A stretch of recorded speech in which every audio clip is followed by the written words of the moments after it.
tapi aku belum siap. Aku jadi dilema.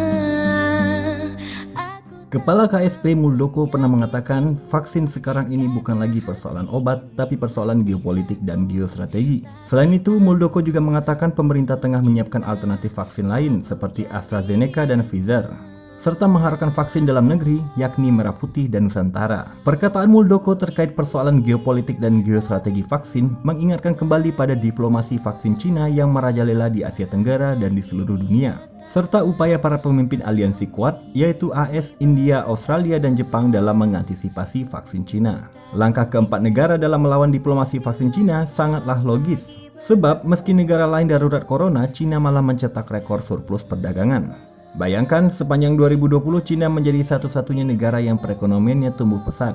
Kemudian surplus perekonomian Cina makin diperkuat karena Cina mampu memproduksi vaksin COVID-19 dengan cepat. Bahkan Cina juga menawarkan suntikan vaksin produknya kepada negara-negara miskin.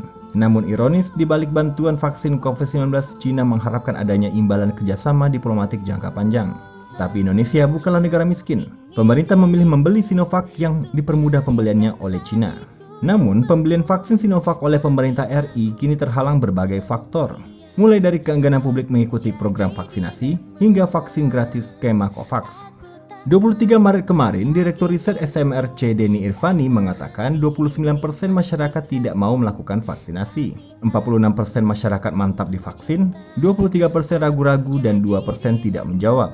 Data tersebut menunjukkan adanya peningkatan jumlah masyarakat yang enggan divaksin. Keengganan masyarakat untuk divaksin serta adanya vaksin gratis COVAX tentu akan membahayakan diplomasi dagang vaksin Cina. Sebab ada kemungkinan Indonesia membatalkan rencana lanjutan pembelian vaksin Cina, terutama jika APBN tak cukup membeli vaksin.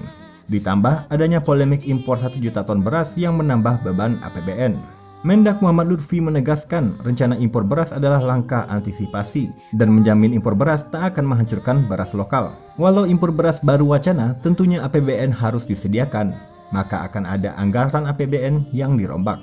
Dalam APBN 2021, Kemenhan mendapat anggaran kementerian terbesar setelah PUPR.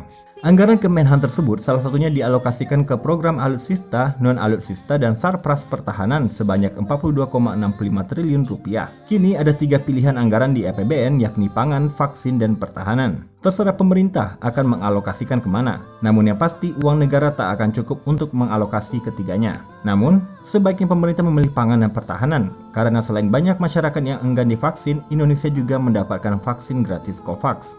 Selain itu, pemerintah juga dapat memperkuat alutsista dalam rangka mengantisipasi konflik Laut Cina Selatan.